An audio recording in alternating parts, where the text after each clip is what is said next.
Y el tema sobre el que va a hablar es realmente muy interesante porque se trata sobre la ironía socrática en Kierkegaard, Melville y Camus, una adaptación literaria que no sé en qué sentido lo tomará, ya nos vamos a enterar ahora, Diogo. Bien, gracias.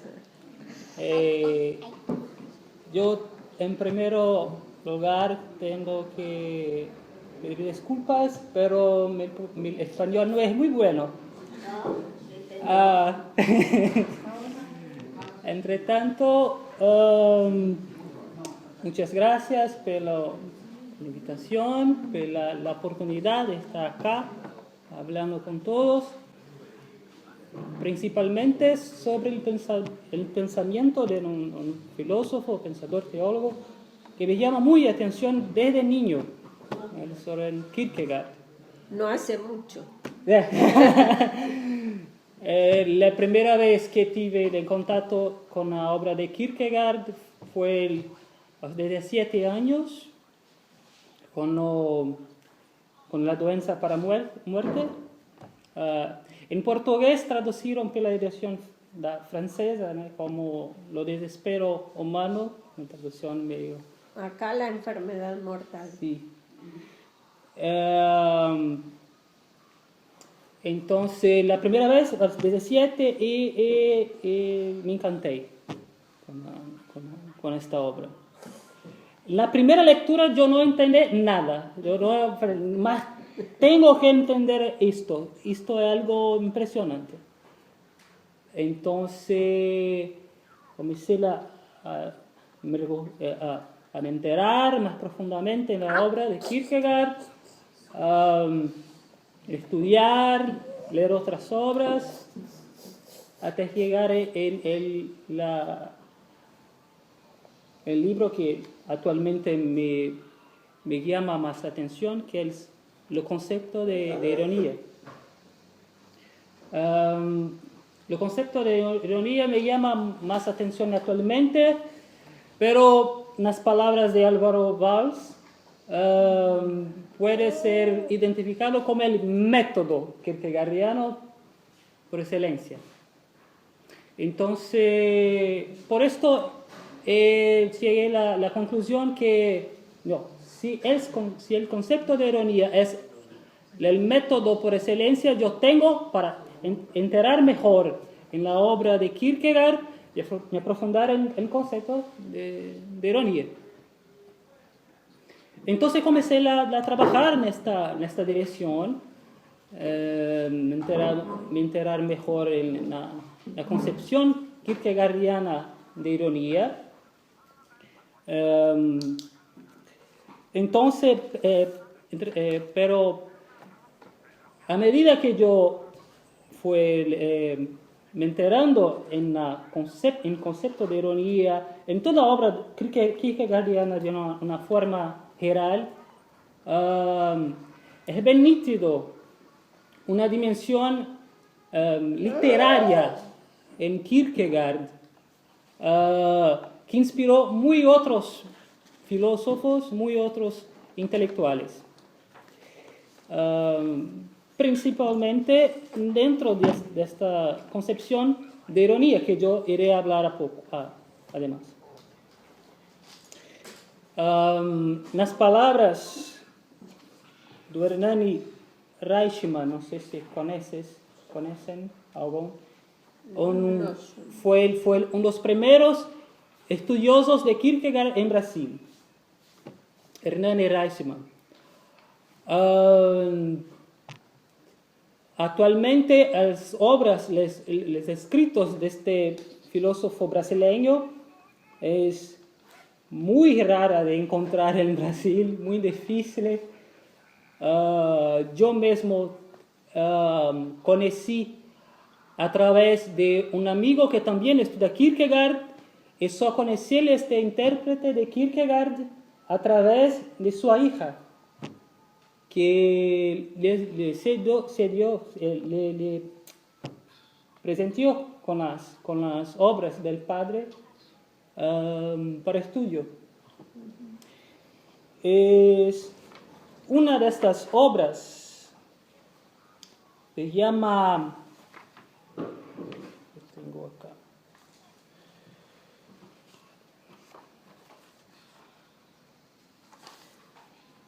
El intermezzo lírico-filosófico, que sería una manera de aproximación, de relación metodológica con Kierkegaard, pero a través de la subjetividad del propio Hernani. Nesta obra, ele faz uma relação de Kierkegaard com a literatura muito interessante, que gostaria que é onde me gostaria iniciar minha charla, minha preleção.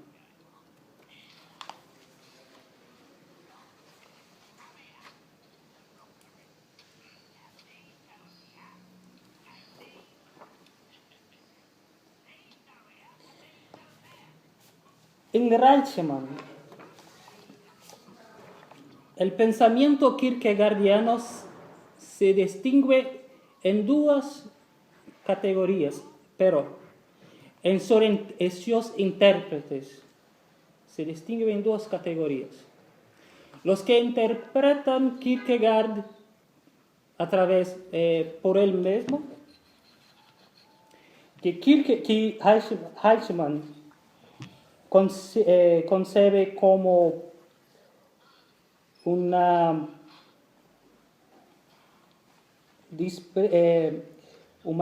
relación entre unidad y multiplicidad. Los que leen a Kierkegaard por el mismo Reichmann con ese denomina como una lectura única, no única, pero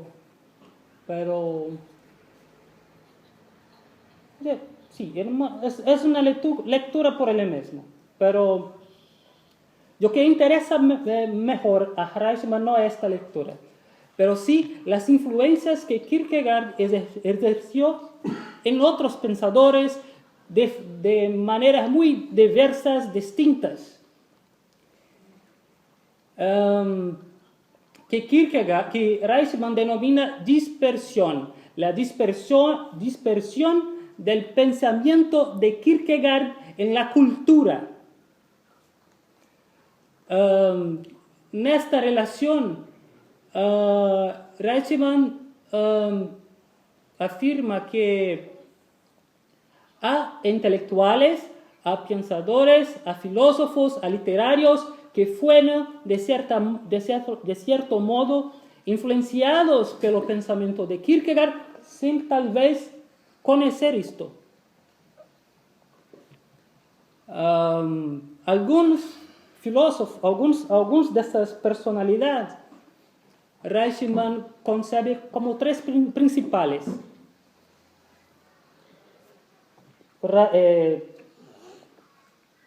Rainer Maria Rilke, André Gide, Rainer Maria Rilke. Sí. Rilke. André Gide y Camus. Lo cito. La dispersión se procesa inmediatamente cuando encontramos las ideas de un autor ilustrando tesis, temas, disertaciones, etc. En literatura, nuestro estudio limítase a indicar 4 poetas o pensadores que contribuyeron decisivamente para la dispersión de Kierkegaard en nuestro século. Hasta las últimas consecuencias son ellos: Rainer Maria Rilke, Franz Kafka, André Gide y Albert Camus. Lo meu trabajo a partir de esta orientación, conceber revelación en que la concepción de ironía, pero la relación que el concepto de ironía en Kierkegaard influenció tales intelectuales.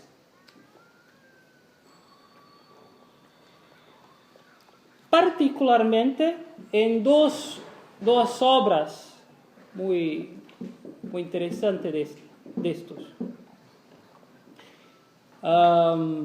En primero,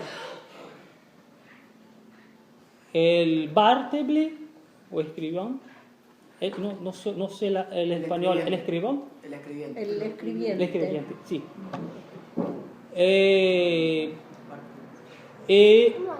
L'étranger de Camus. El extranjero. De Camus. Entonces, mi primera orientación es entender cómo se procesa el concepto de ironía en Kierkegaard.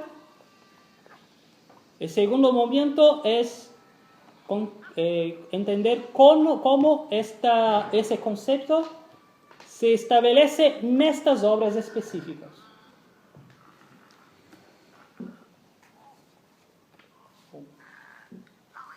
Pasamos entonces al texto.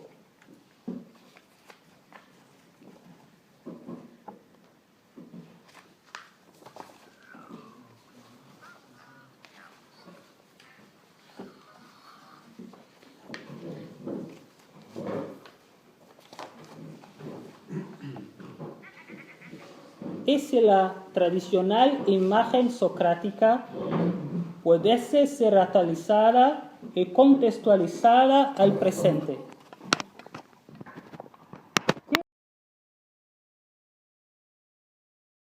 ¿Qué pueden ser intuidas para afirmar esta imagen entre nos?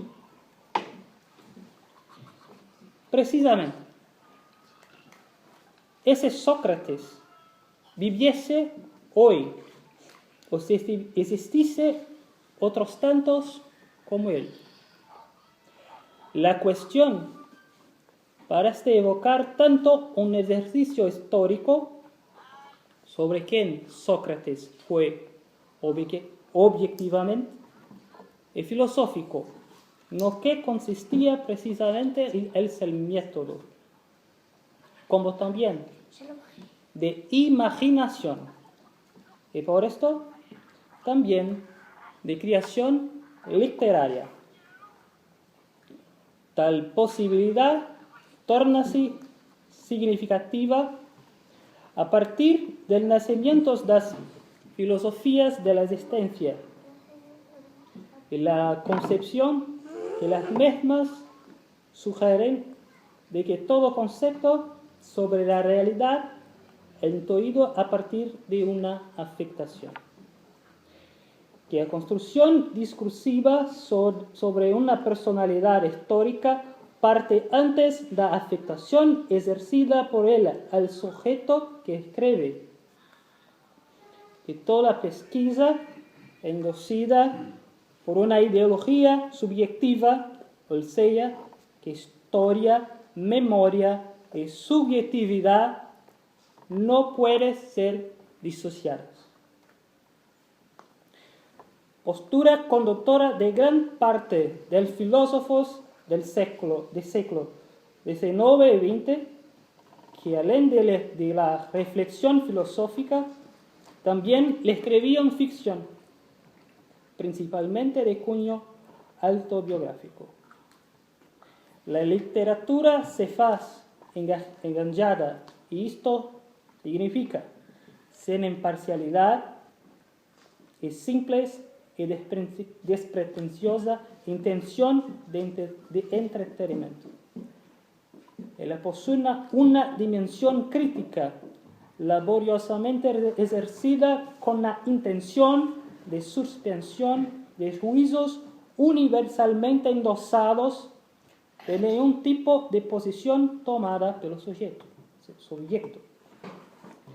Es inevitable la relación con la imagen socrática, no apenas como evento fundador del método filosófico, como también de un paradigma para una nueva literatura. Lo que sugiere no apenas recuperar esta imagen, como también actualizarla, o sea, incorporarla las cuestiones de nuestro tiempo. Relaciones que están visceralmente relacionadas a la ironía. La literatura enganchada se aproxima del ejercicio filosófico la medida en que ironiza su tiempo y sus valores. Suspendiendo sin cualquier tipo de gratuidad. O que parece proponer las obras como las de Herman Melville en el Bastable y Albert Camus en El extranjero, sugieren, cada uno a su medida, una adaptación de la figura socrática a una cultura donde subyace tanto a la ascensión del capitalismo financiero, el Bastable, como también la incisiva postura de las masas en exigir un posicionamiento para todo y reagir contra aquel que nega a agir en conformidad, siempre de manera irónica. A partir de entonces, determinar en tales obras la evolución de tal adaptación y como él es justificada así, como encontrar paralelos, semejanzas, desemejanzas, etc. Ironía segundo Kierkegaard. El que significa afirmar que Sócrates, el filósofo griego ateniense, fue un ironista. ¿En qué consistía su ironía? Para tanto, es necesario responder una cuestión precedente. ¿Es posible determinar un Sócrates real? Más aún, ¿es posible determinar un Sócrates real a partir de relatos dispares sobre él? Punto de partida para su tesis de doctorado del filósofo y teólogo dinamarqués Søren Kierkegaard. Para tanto, Kierkegaard propone un método de análisis combinatoria entre los relatos disponibles sobre la imagen socrática. Un movimiento ejercido do exterior positivo y cuantitativo para el interior negativo o el poético de índole cualitativa, teniendo en vista alcanzar el singular, el paradojo o legítimamente irónico. Para Kierkegaard, el que especifica la determinación es el propio movimiento, sus etapas porén, modos específicos de aprenderla, no encuentro específico de tal trayecto. Hay infinitas posibilidades de determinación sobre quién Sócrates fue y fez no ámbito dialéctico.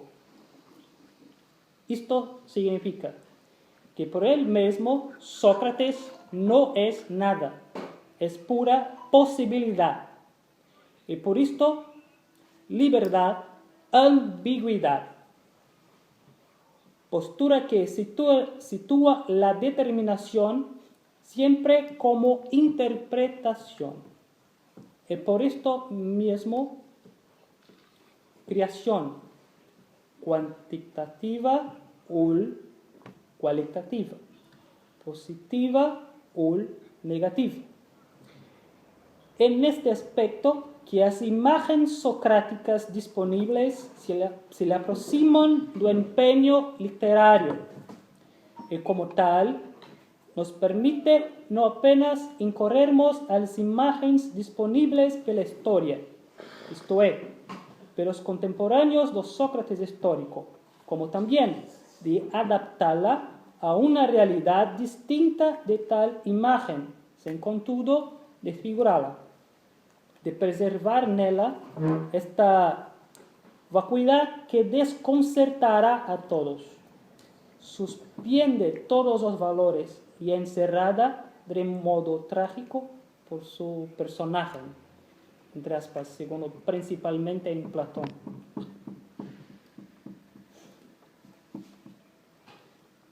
Hernani Reichmann interpreta la influencia de Kierkegaard en la cultura europea a partir de un duplo movimiento de unidad y dispersión. En cuanto el primero tiene vista una relación directa de interpretación de su pensamiento, o según por su vez la apropiación de su temática y reelabora a partir de otros contextos além do filosófico o que incluye principalmente o literario. Al tratar específicamente de Camus, Reichmann destaca como el concepto de absurdo de Kierkegaard fue reapropiado y adaptado en su mito de Sísifo, por ejemplo. Cito Reichmann: a fe de Camus no es más la creencia en un Dios, mas no absurdo. Camus no percibió que en este absurdo estaba Kierkegaard, que su procedimiento debería ser, en primer lugar, procurar el origen de este pensamiento, de ese sentimiento que se encuentra presente en el século. Esquecióse Camus de este plano de dispersión de Kierkegaard que vemos en nuestra época. Plano que no conocieron pensadores como Strindberg, Brandes e Ibsen. Fue a Kierkegaard con lo absurdo, no cual ya había cualquier cosa de Kierkegaard, y sin lembrar de esto, mediatizó el pensamiento de Kierkegaard, probando después inmediatamente con trejos do propio Kierkegaard desde el punto de vista. Entre tanto, a partir del concepto de dispersión en Reichmann, otras relaciones son posibles entre Kierkegaard y Camus. De entre ellas, principalmente, cierta identidad entre el Sócrates de Kierkegaard y Marcel de Camus, concebiendo el absurdo como suspensión irónica, trágica o cómica de determinada posición geral. Es posible identificar en la novela El extranjero de Albert Camus elementos análogos a la Apología de Sócrates de Platón. La relación entre Sócrates y Marcel todavía es indirecta. Muy embora ambos evoquen cierto extrañamiento de su época, cierto extranjerismo. Tal postura de Sócrates cuanto de Marcel, embora excéntrica para sus contemporáneos, es tolerable hasta el punto donde atinge cierta inflexión. La narrativa, tanto de Platón cuanto de Camus, adquiere cierta dinámica trágica a partir de la resignación de sus personajes diante del juzgamiento y de la muerte inminente. Contudo, la simple correspondencia entre el personaje significaría acentuar la genialidad de uno y la mediocridad de otro a través de una adaptación grosera. No es el caso. Si la similitud indica una apropiación destinada a una adaptación de la imagen socrática a otra cultura, su disemejanza por en realiza la tarea de despreciar elementos de tal alteridad cultural. En cuanto o idéntico tiene vista universal, a alteridad siempre tiene vista el particular. Nella, Camus promueve un diagnóstico sobre nuestro tiempo. El mundo donde Camus sitúa su personaje evita a indiferencia la cualquier costo. Marcel, por otro lado, es radicalmente indiferente a este mundo donde está situado. Así se establece el paradojo que le envuelve la trama de la novela y que determina por un Marcel ironiza su tiempo eximiéndose de toda culpa para los eventos que lo envuelven y las personas que lo cercan. El facto de existir nos sitúa en el juego de trivialidades cuya fatalidad nos inhibe de toda culpa, donde libertad es gratuidad. Algo difícil de aceptar, y cuando así feito, se impone cierta resistencia del individuo contra una multitud que le exige de él una tomada de posición y responsabilidad diante de sus relaciones. Siendo así, todas las relaciones que se pasan en la novela se tornan ocasionales, inmediatas, instables y superficiales.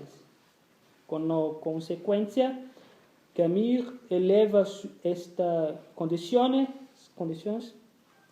a patamares radicales, donde el deseo se torna urgente, el amor adiario, la violencia adquiere ciertos contornos normativos diante de la mínima amenaza, que por fin determinan una equivalencia entre vivir y morir, apatía. Kierkegaard identifica en Sócrates una postura análoga, pero bien menos radical y poética, y por esto longe de la apatía. Cito Kierkegaard, una concepción que él hace de Sócrates. Y cuanto más él se mostraba inflexible en no se someter al Estado, tanto más flexible, tanto más maleable él era no trato con los hombres, tanto más virtuoso los encuentros casuales.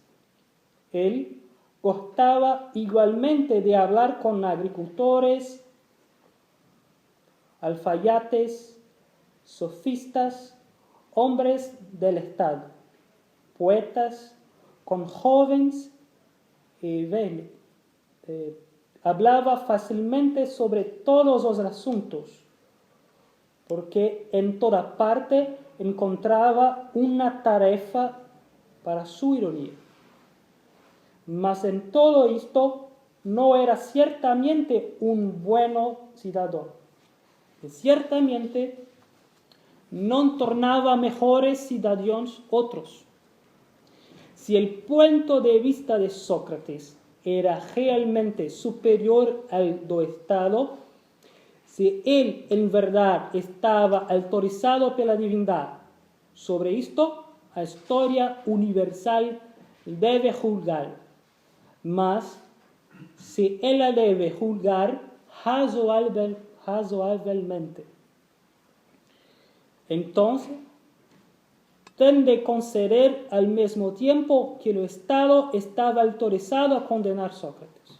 En un cierto sentido, él era, por tanto, revolucionario. Contudo, no tanto al hacer alguna cosa cuanto al se omitir de hacer algo. Mas hombre de partido o cabeza de un complot, esto no era. Esto le preservaba la ironía, pues así como estaba o privaba da verdadeira simpatía del cidadão del Estado, do verdadeiro pacto cívico. También o libraba daquela morbidez y daquela exaltación que es la condición para un hombre de partido. Su posición era por demás a de una isolación pessoal. Toda y cualquier relación que él contraía era ligada, unida, de manera floja de más, para ser un contacto rico de significación. Él estaba irónicamente arriba de cualquier relación. Y la ley de la relación es una constante atracción y repulsión. La ligación con el individuo era solo momentánea y por arriba de todo esto él mismo fluctuaba en satisfacción irónica. La diferencia fundamental entre Kierkegaard y Camus en este sentido tal vez esté ligada al facto de que Sócrates posee una misión divina, según Platón. Merced, por su vez, no es designado por cualquier dios o daimon. La diferencia oriunda a partir de un proceso histórico de la excitación de la realidad, desencantamiento del mundo, muerte de Dios, cualquier otra explicación de este género. El que favorece una experiencia del profundo enraizamiento del absurdo que es la vida, y que ausente de cualquier posibilidad de trascendencia determina una profunda apatía diante de la fatalidad de la propia libertad. Una pequeña observación. Yo no tengo el costumbre de leer el texto, pero de hablar, pero yo soy muy más informal, ¿no? Entonces intentaré ser un poco más claro en las lecturas. El concepto de ironía tiene obvio la intención de determinar la ironía socrática, esa gran determinación del texto. Pero para llegar a la determinación de la ironía socrática, Kierkegaard se pregunta: ¿es posible, para comprender la ironía socrática, es preciso comprender previamente quién Sócrates fue?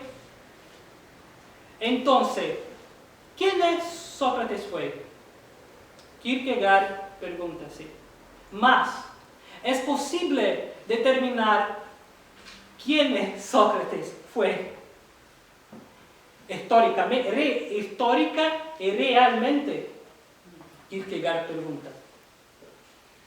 Para entonces, de él se encamina tres grandes relatos sobre quién supuestamente Sócrates fue. Relatos estos completamente dispares entre sí, muy diferentes entre sí. Entonces Kierkegaard tiene una grande cuestión: ¿cómo determinar quién Sócrates fue a partir de tres grandes relatos dispares sobre él? Entonces, en verdad, la respuesta que Kierkegaard le ofrece a esta pregunta es una respuesta irónica, porque él afirma, sí, es posible determinar un Sócrates históricamente real a partir de los relatos de 3 grandes relatos dispares sobre él. Pero es una afirmación elogiada. Para tanto, para ofrecer tal respuesta, Kierkegaard propone un método que llama análisis combinatoria de 3 relatos. Es posible, entonces, es posible en mi avaliación, esa tal orientación de Kierkegaard de las obras de Jenofontes, Platón y Aristófanes sigue un movimiento que va del positivo, que va del negativo y por fin el paradoxo. Del movimiento entre la obra positiva de Jenofontes, que escribió una obra llamada Memorabilia, una obra muy interesante, puesto la función del análisis combinatoria entre estos 3 tiene la gran intención en determinar comparativamente una relación entre estas 3 imágenes. Más voltando a Jenofontes. Tiene algo muy curioso en la obra de Jenofontes que llamó muy la atención de Kierkegaard. El primer texto que él se depara, que él estudia, y algo llama muy la atención de Kierkegaard en la obra de Jenofontes. Sócrates en la obra de Jenofontes es muy bueno. Es bueno hasta de más. Es tan bueno que no da para acreditar que este es un Sócrates real. Es la grande... Y que tenga que ser condenado a muerte. Sí, exactamente. Como alguien que fue muy bueno, que le amaba a todos, que dialogaba con todos, que no tiene problema algún con todos, puede ser condenado a la muerte. Es muy exquisito. Es muy extraño. El Kierkegaard, a partir de esto, llega a la conclusión que es posible de que el Sócrates de Jenofontes sea o más mentiroso. Una creación, Kierkegaard llega a afirmar que posiblemente es una creación completamente literaria de Sócrates. Es una invención, No hay nada de real.